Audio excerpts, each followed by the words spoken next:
Boa noite. No tempo âncora de hoje, nós iremos ver a continuidade da história do Gênesis. Nós paramos em José e agora, entrando no livro de Êxodo, você vai ver que o personagem que Deus está usando para trazer livramento para o seu povo é Moisés. Aliás, Moisés, você vai vê-lo tanto no livro de Êxodo, Levíticos, Número e Deuteronômio. Esses 4 livros falam da saga da vida de Moisés, falam do enredo do povo de Deus para vagar no deserto, chegar à terra prometida, a repetição da lei. Mas o personagem, sem dúvida, principal que Deus usa é a pessoa de Moisés. E hoje você vai ver conosco aqui que entre os livramentos que Deus faz no Antigo Testamento, me parece que o êxodo do Egito, a saída do povo do Egito, é o livramento dos livramentos. É a salvação do povo que está, segundo Êxodo 12, ali existe até a cronologia de 430 anos de servidão, de uma escravidão dura, onde José e tudo aquilo que ele fez pelo Egito já tinha ficado no esquecimento. E à medida que os anos passaram, os egípcios mandavam os israelitas cavarem a argila, construírem lá os tijolos, fazerem os tijolos para construir suas casas, seus palácios, construir seus templos. De certa forma, assim, a história de José encerra um ciclo onde os israelitas estavam bem no Egito, mas agora estamos falando aí em torno do ano 1300 a.C. José ficou lá no 1700, mais ou menos, antes de Cristo. Passaram-se 4 séculos, pelo menos. E a situação do povo de Deus, de Israel, era calamitosa, era uma situação terrível. Mas a provisão de Deus, a salvação de Deus, o resgate e redenção de Deus foram tremendos no livro de Êxodo.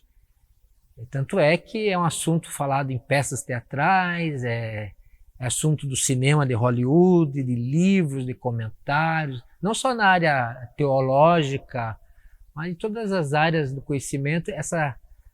O acontecimento do povo de Israel sair do Egito é assunto até hoje, estudado, falado, Eu tenho para mim que nessa reflexão nós poderíamos perceber princípios para a nossa vida e como Deus ainda está nos livrando, como Ele ainda é o Deus de toda a redenção. Não há calamidade que Deus não possa salvar, não é?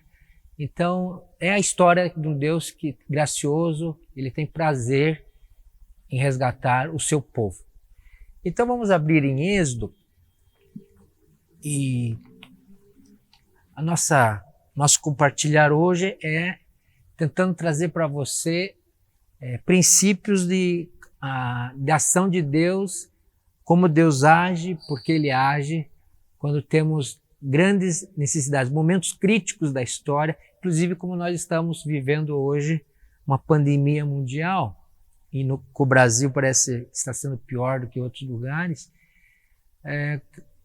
Talvez fazer esse resgate dessa certeza fundamental que nós devemos ter de que a nossa confiança e a nossa busca de resgate é primeiramente em Deus.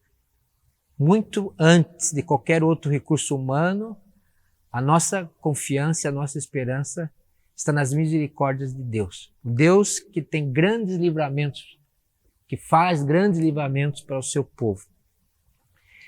Nós vamos começar falando, iniciando assim, através do texto de Êxodo 1,14, eu não vou ler esse, mas Êxodo 1,14, já no início do livro de Êxodo, já diz que Deus está sabendo da situação do seu povo, por mais que já passou 4 séculos, um pouco mais disso, 430 anos, Deus conhece a situação do seu povo em meio à escravidão no Egito. No 2, 23 e 24, e esse eu vou ler, diz assim: muito tempo depois morreu o rei do Egito. Os israelitas gemiam e clamavam debaixo da escravidão, e o seu clamor subiu até Deus.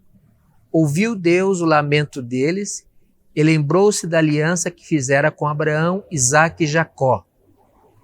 Deus olhou para os israelitas e viu a situação deles. O que fala aqui sobre o Deus dos livramentos? Acho que a primeira grande notícia aqui do Êxodo é que temos um Deus que está inteiramente atento à dor, ao sofrimento, aos gemidos, né, do seu povo. Veja a expressão aqui, clamor, o seu clamor subiu até Deus. Ele ouviu Deus o lamento deles.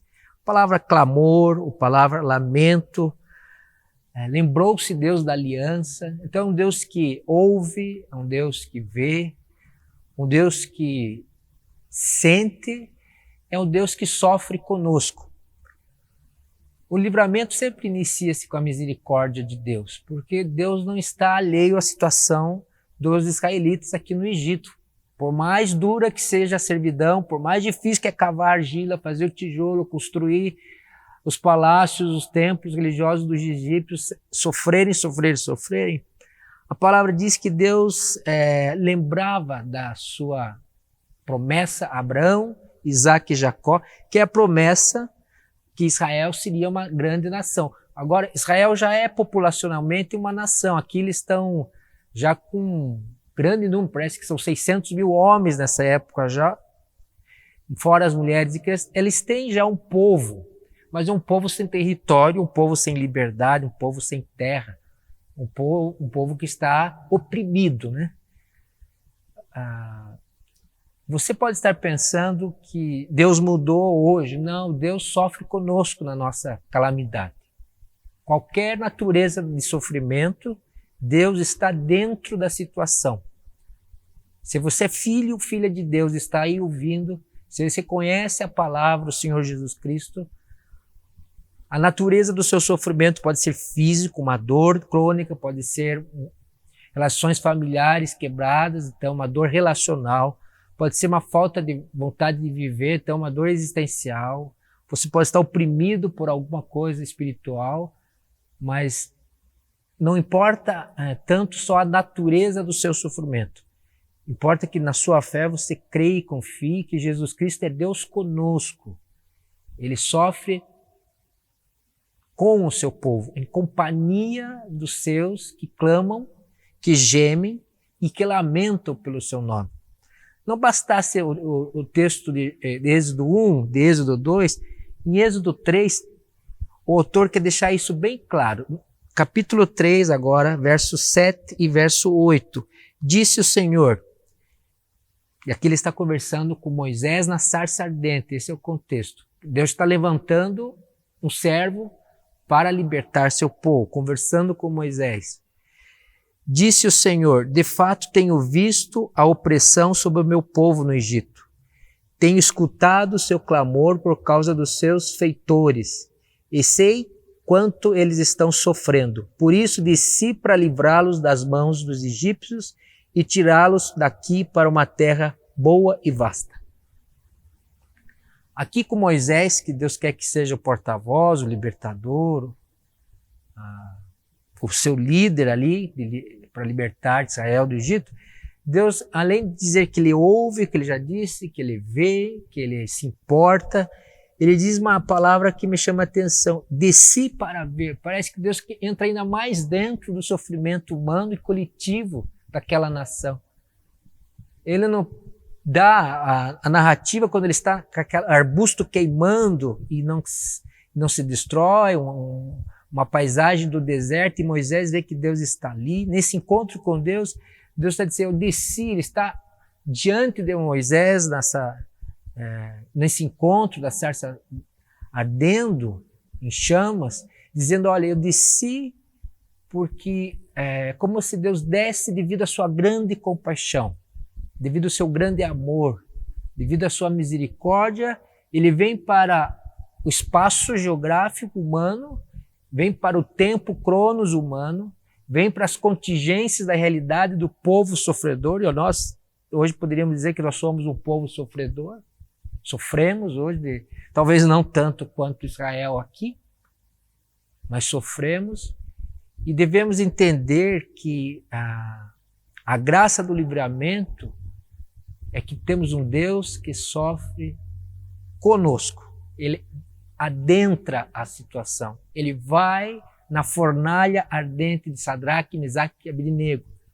Ele entra dentro da cova dos leões com Daniel. E ele está entrando para comer com Abraão, como nós vimos, para saber a situação de Sodoma e Gomorra. E Abraão intercede por Ló. Deus vai e faz a visitação. Isso é muito esperançoso para nós, porque nós não precisamos conquistar a atenção de Deus. E aqui é um Deus que está vendo, ouvindo, está atencioso às necessidades do seu povo, lembrando da sua palavra de promessa, porque Deus cumpre a sua palavra. E aqui nesse encontro de Moisés, então, há o diálogo para iniciar a maior libertação, com certeza, do Antigo Testamento, que é tirar o seu povo do Egito. Agora, nós vamos dar um salto, né, na história dos egípcios, porque você sabe, tem todas aquelas... o faraó se endurece o coração, há as pragas, né, e ele não deixa o povo sair e tudo mais. E eu quero me concentrar no capítulo, a partir do capítulo 13. Então, você veja, a gente leu só o início para você ver que desde o início do Êxodo, Deus está iniciando o processo por misericórdia de livramento do povo. No capítulo 13, então, vou passar para lá, verso 20, nós vamos ver uma segunda característica do livramento do Êxodo, e Êxodo significa saída, né? Deus está planejando e concretizando uma grande saída. Êxodo do grego é saída. No 13, eu vou ler agora capítulo 13, verso 20 a 22, diz assim: então aqui já estamos para frente da história, já aconteceu todas aquelas desgraças das pragas e Faraó negando-se a deixar Moisés sair com o povo. Mas chegou uma hora que o Faraó consegue dar essa permissão, porque há a perda dos filhos mais velhos, os primogênitos.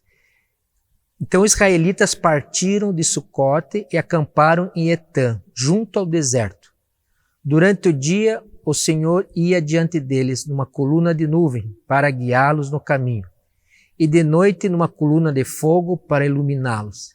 E assim podiam caminhar de dia e de noite. A coluna de nuvem não se afastava do povo de dia, nem a coluna de fogo na noite. Na história de Moisés, aqui da saída, Deus dá a direção.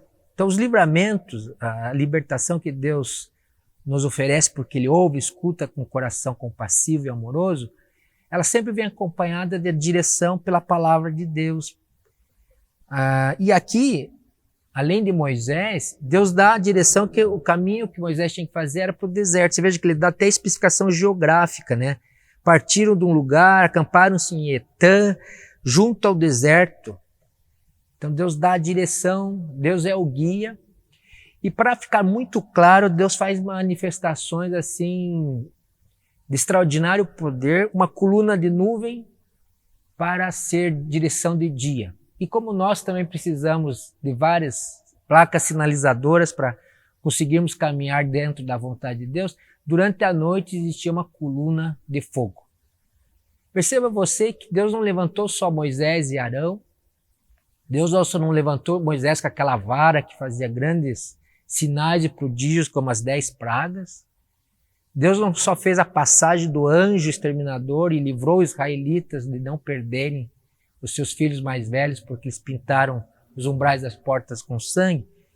Nessa caminhada, Deus dá tanto questões, eu diria, naturais. Olha, acampem-se no deserto.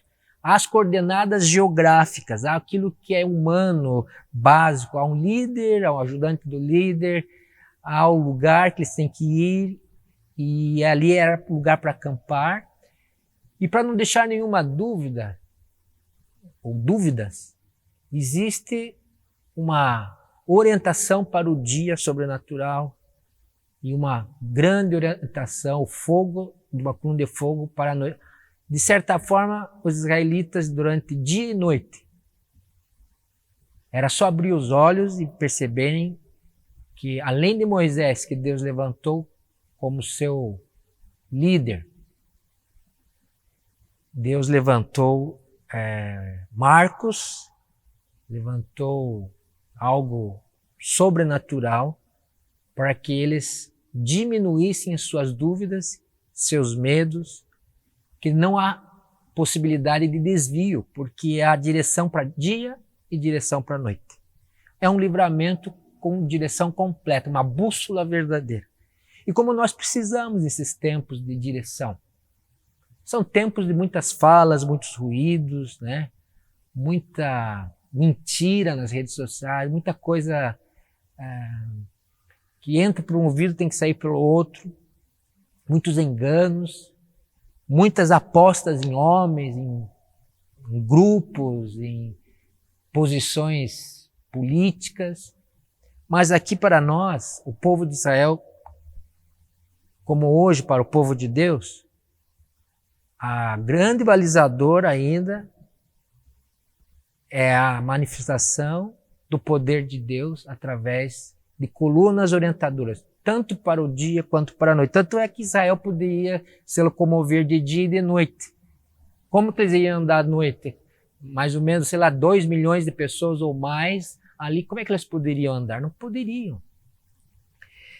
No capítulo 14, que é o centro do nosso compartilhamento de hoje, nós vamos ler diferente. Vou ler por pedaço, picado, e em cada pedaço você vai acrescentar uma peça como se fosse um quebra-cabeça, entendendo a postura do povo e entendendo a mão livradora de Deus, a poderosa mão de Deus agindo. Então, à medida que eu for ler, você vai ver que Deus está construindo assim uma coisa gloriosa, um livramento para ficar épico, um livramento para nenhuma história, na história nunca ser esquecido por nenhuma geração após o feito aqui. Isso tudo está no capítulo 14.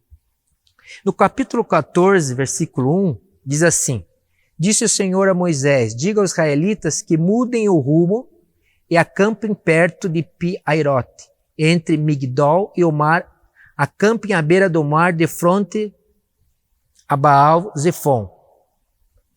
Você pode dizer, mas não está igual ao texto anterior? Sim, Deus está dando de novo coordenadas geográficas, coordenadas de vocês vão acampar agora à beira-mar. Você sabe que mar é esse? É o Mar Vermelho.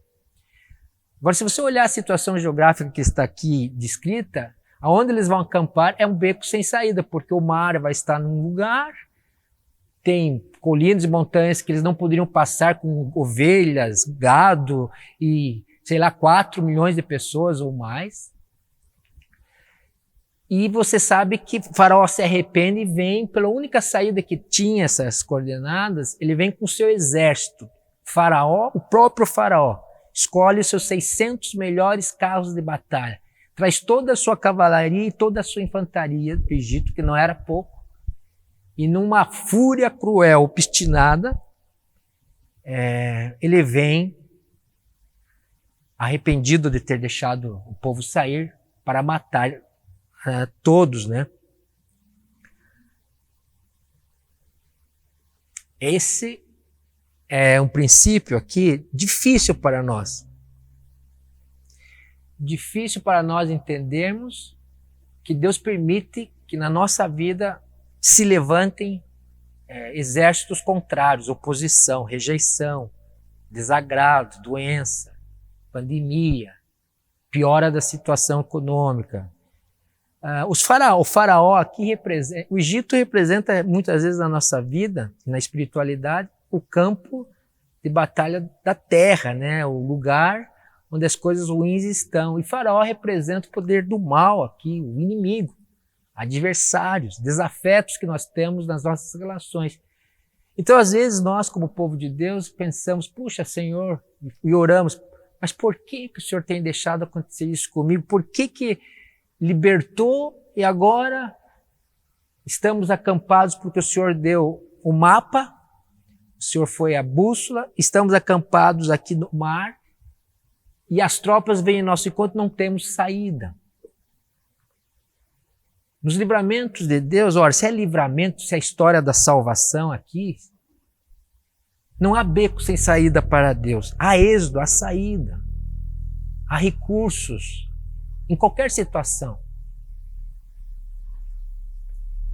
Deus não vai deixar de nos livrar mesmo que Ele permita os inimigos. Então pense bem na sua vida. Você vai ter batalhas, enfrentamentos, guerras, lutas, com pessoas, com sistemas, com o inimigo das nossas almas, as ciladas do diabo. Enfrentamentos vão sempre acontecer. A questão é como eu vou fazer esse enfrentamento. Em nome de quem que eu vou adiante? Baseado no que eu vou prosseguir. E aqui temos uma reação do povo que eu me identifico. Versículo 10. Então, inimigos você sempre terá. Enfrentamentos na sua vida real, na realidade, sendo crente, não crente, desta igreja, daquela ou daquela, você vai ter que enfrentar as tropas vindo ao seu encontro, ou pelo menos uma pessoa que está se opondo a você, ou rejeitando, magoando o seu coração.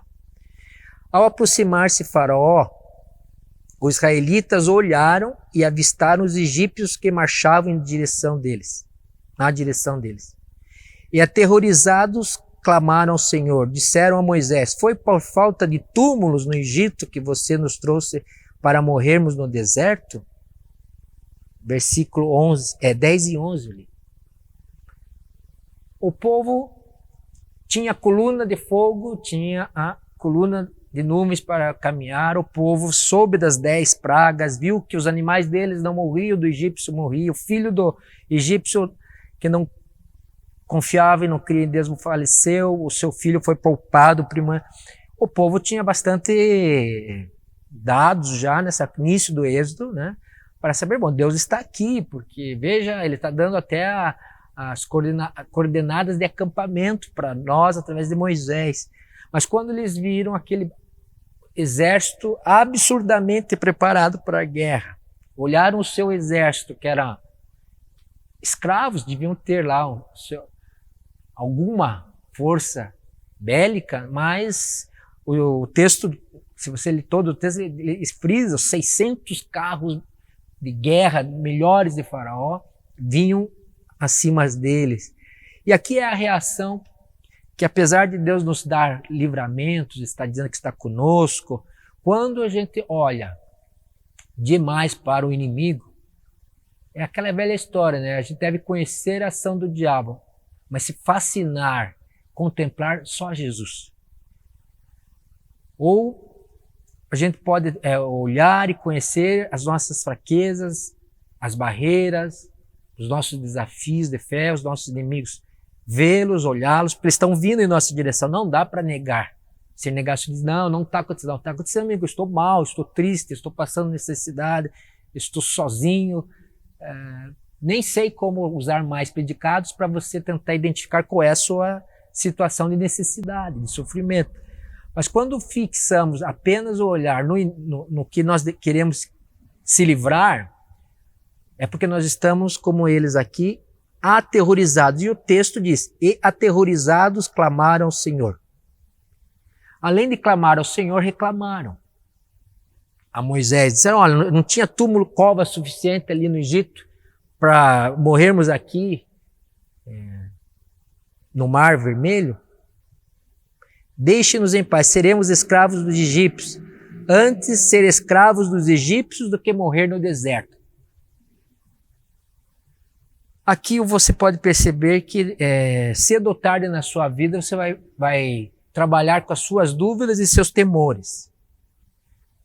No Novo Testamento, Jesus sempre contrapõe o medo à fé. O contrário de medo nos evangelhos, quando Jesus fala, homens de pouca fé, não temais, mesmo para os apóstolos, para os discípulos, para as multidões, Jesus sempre contrapõe a fé, confiança, a certeza que o Deus que começou a obra em mim vai terminá-la. A certeza que Deus começou a fazer algo na sua família, no seu corpo, Ele não deixa pela metade. Ele começou a falar e deu uma promessa, Ele vai cumpri-la. Mas aqui, assim, você sabe que muitas vezes o nosso medo toma conta, as dúvidas enchem a nossa mente de indagações e nós, como esse povo, literalmente murmuramos, reclamamos, desafiamos, cobramos a Deus. E ainda bem que eles, em meio a tudo isso, clamam também.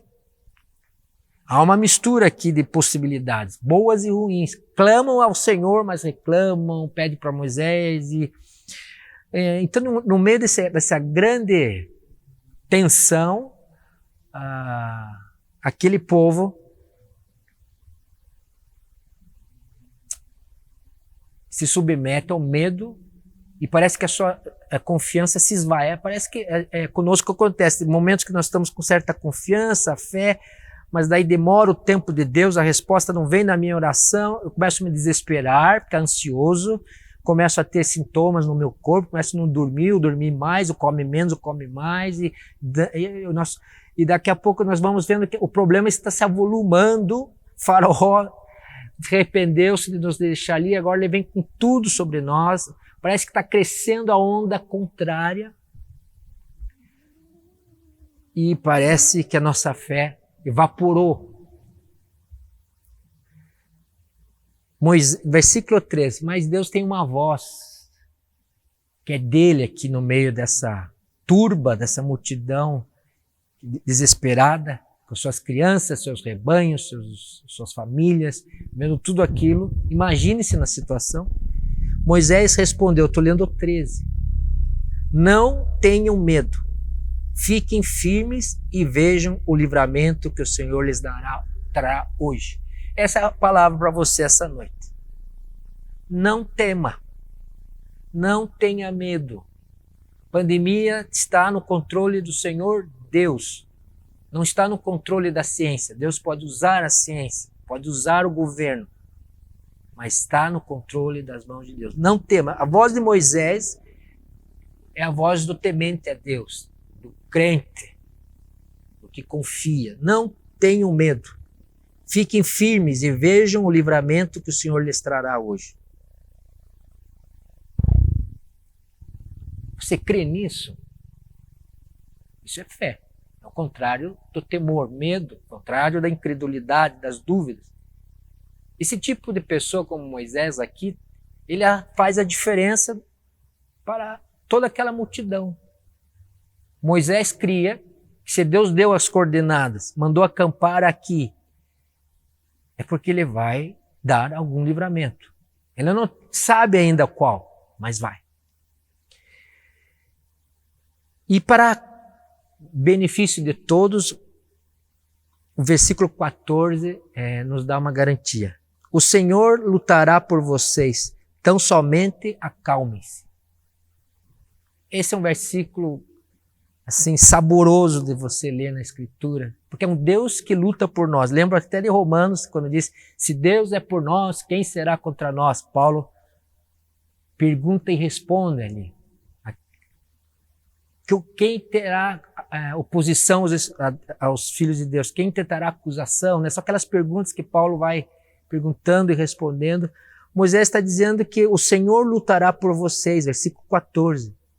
Então somente acalmem-se. Esse acalmem-se aqui é tudo aquilo que eu falei anteriormente. Olha, o Senhor está aqui no meio do nosso sofrimento, dessa iminente tragédia de lutarmos. É como se fosse lutar com pau e grades e alguns ferros contra um exército.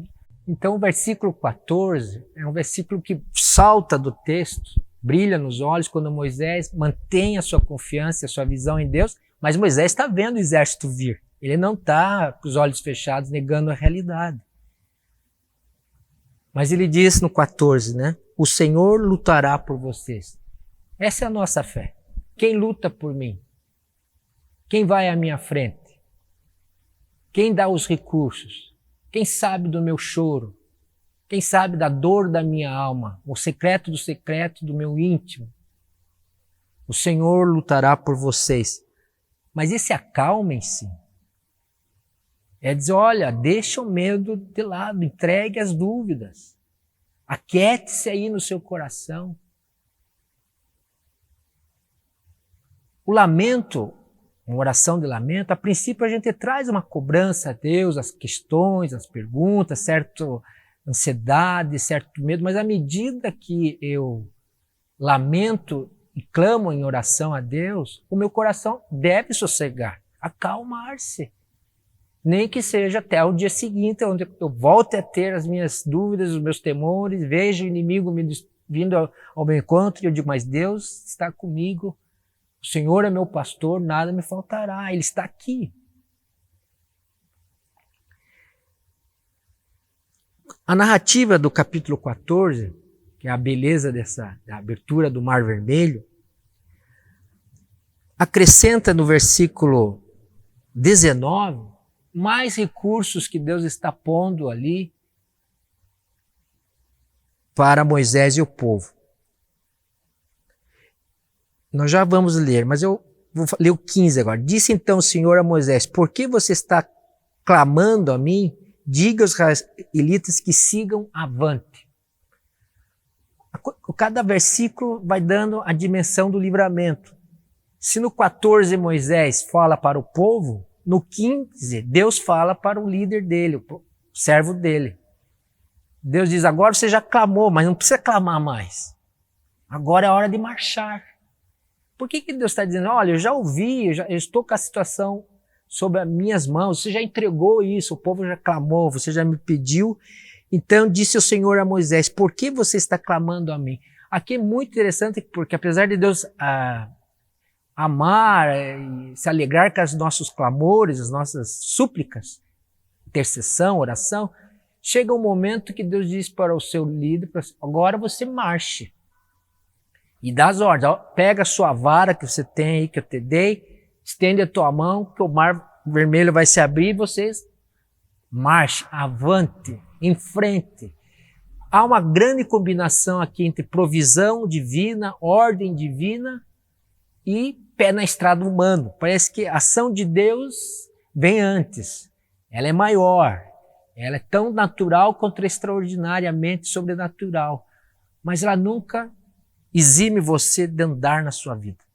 É sua responsabilidade caminhar em direção ao livramento que Deus acabou de abrir, que é abrir o Mar Vermelho. Marchem, peguem seus rebanhos, peguem suas crianças, sigam, porque agora eu já fiz, eu já abri o caminho. Muitos de nós temos medo de ficar só na oração, porque a gente, vou orar e vai cair do céu. Aquela história de achar que oração é só passividade, é um quietismo, é ficar... Não, a oração, ela sempre é quando ela é feita ao Deus da Bíblia. Deus da Bíblia sempre nos dá uma palavra como Deus a Moisés. Haja, ação, prossiga, levante essa cabeça, pare de chorar, pare de reclamar. Elcio, pare de olhar para o outro e contente-se com o que você tem. Você recebe uma palavra de Deus, mas para transformação de caráter e atitude, mas também para transformar o seu ambiente, a sua vida. É para seguir adiante, avante. E é importante você notar que Deus abriu o mar. através de Moisés. Mas também disse, agora vocês façam parte de vocês, sigam. Sigam. O que na sua vida, ao ouvir isso aqui, esse texto da palavra, devolve a você a necessidade de você ser proativo. Senão nós vamos ser, os crentes são sempre acusados de só querer orar, porque acham que vai cair do céu. Não, nós oramos e trabalhamos. São ações complementares, integradas, que nem os monges tinham na Idade Média. Ora et labore. Para eles era espiritual orar e também trabalhar. Essas ações se completam, se integram, fazendo um único momento. Orar sim, trabalhar sim, porque os dois são espirituais, isso completa. Então você já pode lembrar, viu um filme, esse povo segue adiante, e agora sim o 19, a seguir o anjo de Deus que ia à frente dos exércitos de Israel retirou-se, colocando-se atrás deles.